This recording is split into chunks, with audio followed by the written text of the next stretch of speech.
Desir angin mengiringi tangisan gadis-gadis tanah Jawa, di mana harga diri wanita dahulu tak seberapa berharganya. Hendak bagaimana raga wanita dibuat kala itu, semua hal dihalangi padanya. Setiap harinya berjalan begitu saja tanpa ada kemajuan, tanpa ada keinginan lebih, tanpa bisa mengikuti bisikan hati yang berusaha mengungkap jeratan lelaki yang membelenggu. Pria dengan bodohnya tak sadar akan kehadiran dirinya adalah melalui wanita. Namun, mengapa mereka tak menempatkannya dengan selayaknya? Bumi Jawa menjadi sebuah alas terjadinya ketimpangan gender yang dialami oleh wanita, di mana masyarakatnya dahulu merupakan penganut hierarki yang membelenggu jiwa dan raga wanita. Mereka menganggap wanita seorang yang tidak layak memperjuangkan citanya. Pemahaman yang tidak seberapa menjadikan wanita hanya boleh melakukan pekerjaan sesuai dengan kemauan kaum lelaki. Tidak ada kesempatan bagi mereka untuk mengimbangi lelaki dalam hal kemajuan dan menimba ilmu. Yang dituntut baginya hanyalah menyelesaikan dapur, sumur, dan kasur. Sungguh betapa malangnya jiwa ragamu dengan jeratan belenggu lelaki yang kurang dalam hal hati nurani dan pemikiran. Hal tersebut pasti akan terus berlanjut jikalau engkau tak berkutik. Siapa lagi yang akan mengubah nasib malangmu di ibu pertiwi ini kalau bukan wanita jugalah yang menegakkan keadilan bagi wanita lain. Hal tersebut yang menjadi perjuangan Kartini, seorang wanita Jawa, korban betapa ketidakadilannya masyarakat Jawa kala itu.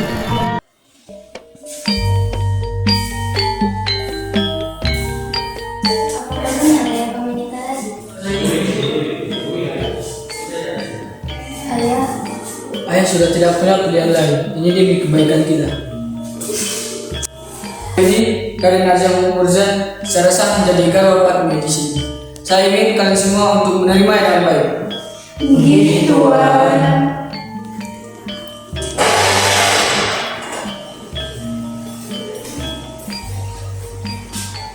Ada pergerakan Kartini.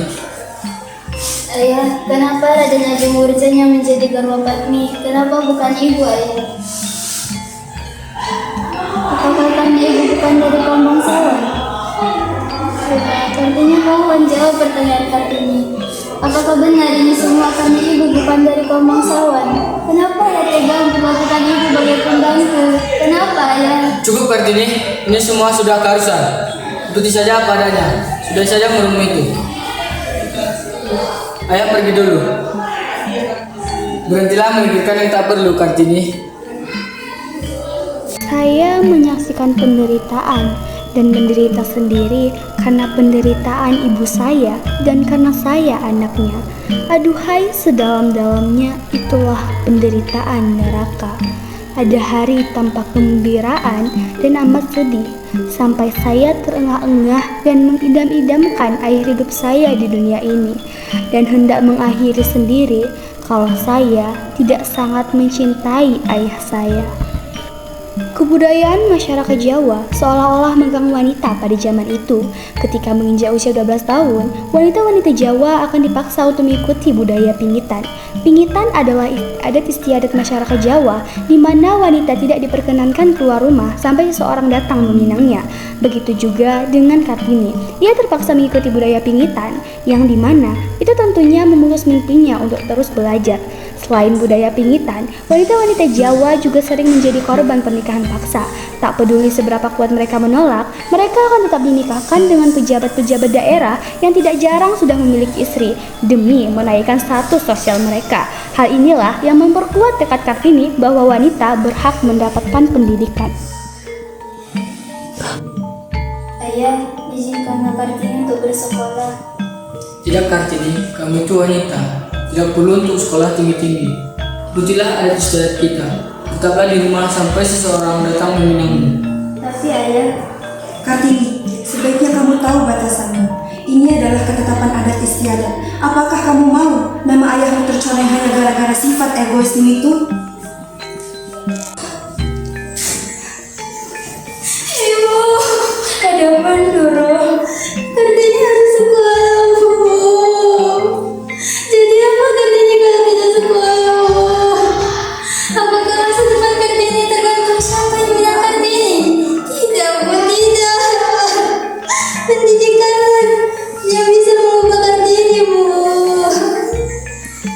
Bagaimanalah ibu bisa berkata kepada Mandoro, kamu kan tahu bagaimana posisi ibu di keluarga ini. Ibu bangga sama Kartini. Ibu yakin Kartini nantinya akan jadi orang sukses. Maafin ibu ya Ndoro, ibu tidak bisa membantu banyak. Ibu yakin kok sama Kartini bisa menjalani semua ini.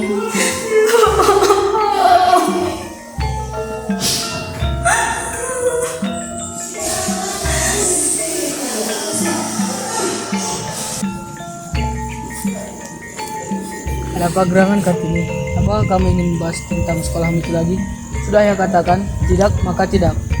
Benar ayah, tapi kali ini Kartini ingin memohon untuk bersekolah di Eropa ya.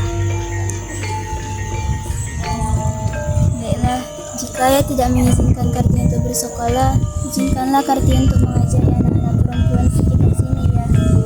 Baiklah, jika itu keinginanmu. Tetapi dengan syarat, kamu tidak boleh keluar rumah sampai seseorang datang meminangmu. Ini A, dibaca A.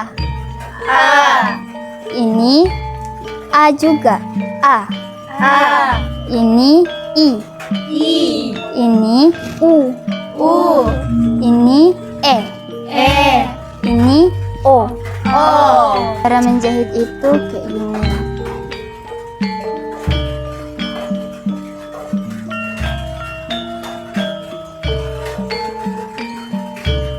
Paham toh? Paham. Perempuan itu layaknya kuatnya itu seperti gajah, bentuknya itu seperti hembusan angin, dan semangatnya itu kuat seperti bara api. Buktikan kalau perempuan itu layak mendapatkan kesetaraan dan pendidikan. Paham toh? Paham.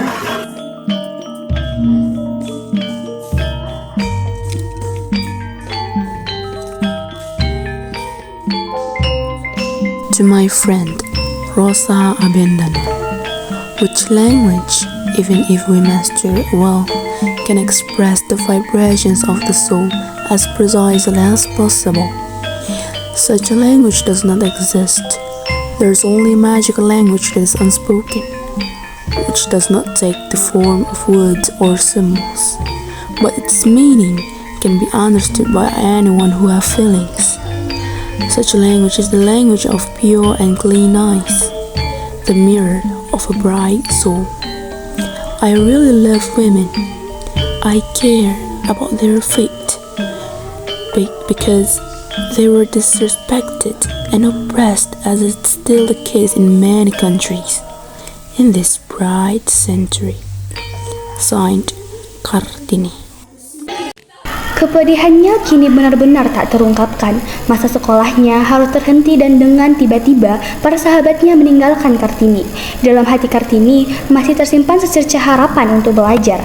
Hari-harinya ia isi dengan menulis surat kepada Tuan dan Nyonya Abendanon yang merupakan orang tua dari sahabatnya. Mereka telah seperti orang tua Kartini. Kartini terus bercerita tentang kehidupannya yang tak lagi bersekolah itu, hingga Tuan Abendanon pun memberikan beasiswa kedokteran kepadanya. Ayah. Ada apa nak? Apa yang buatmu senang seperti ini? Orang gadis tak pantas untuk berteriak seperti itu. Ayah, Kartini mendapatkan beasiswa kedokteran di Belanda ya. Dan berhari-hari Kartini menulis dan berkirim surat tentang pendidikanku ayah. Dan kini aku mendapatkan beasiswa untuk belajar di sana ya. Dari mana kamu mendapatkannya?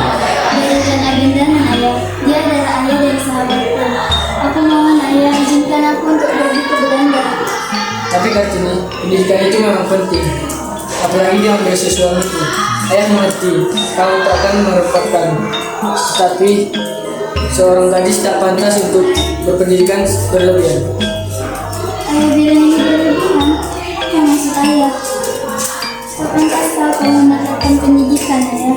Apaan ini Sasaningrat? Kamu ingin menyekolahkan putrimu ke Eropa?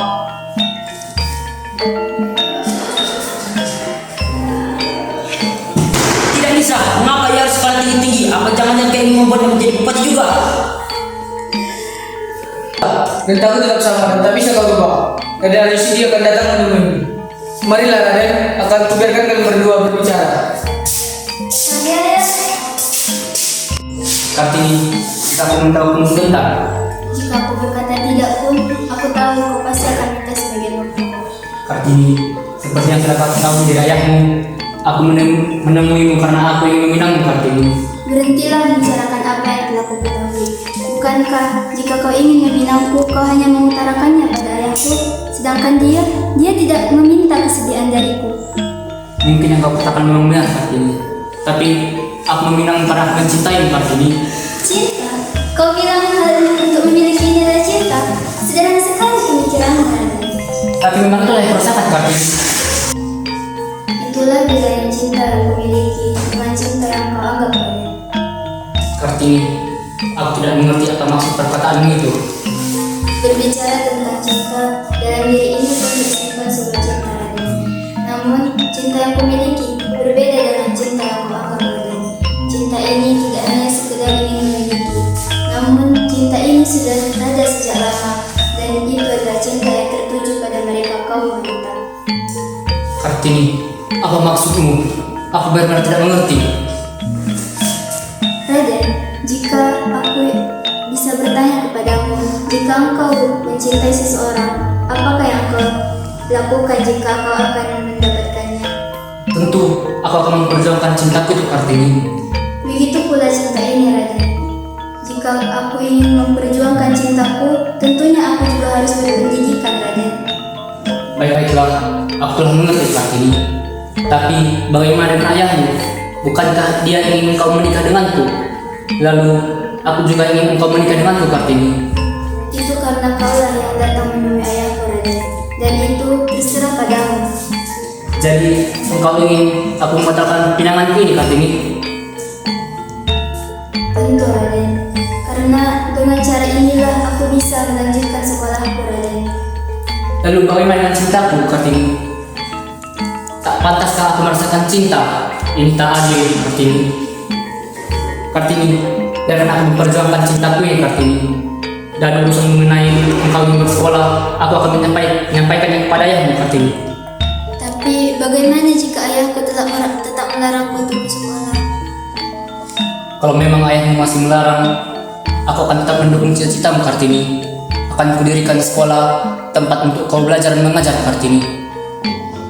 Apakah itu cukup untuk meyakinkanku, Raden? Ya, Kartini. Kau bisa memegang janjiku. Jika aku mengingkarinya, kau berhak melakukan apapun yang kau inginkan. Baiklah, jika memang benar ucapanmu itu, akan kupercaya kata-katamu dan akan kuterima pinanganmu, Raden. Terima kasih, Kartini. Seharusnya aku yang berterima kasih. Terima kasih, Raden. Terima kasih kembali, Kartini. Aku akan menjumpai ayah sekarang juga.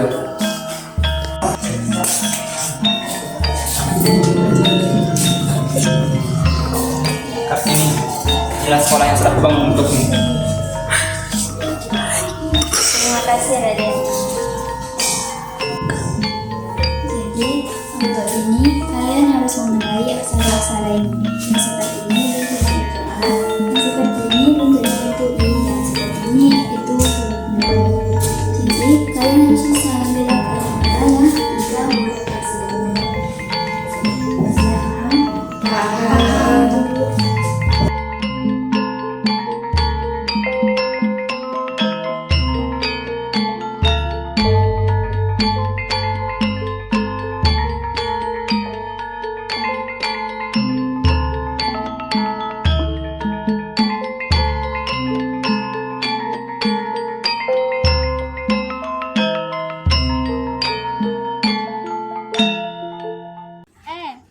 Coba.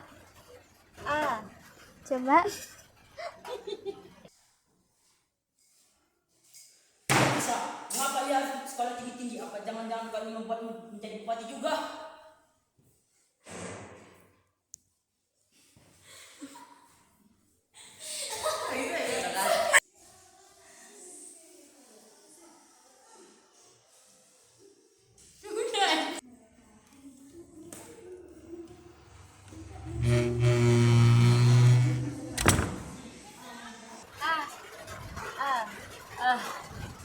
Baik.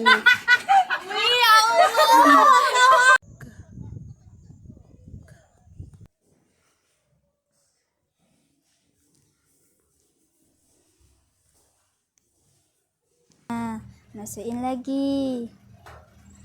Masukin lagi. Raden Ajeng Murjan secara sah menjadi Garopat Medisi. Saya udah dulu. Ikuti saya lah.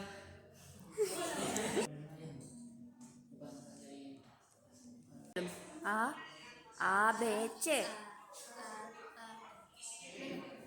Yang kau apa? Emang kerja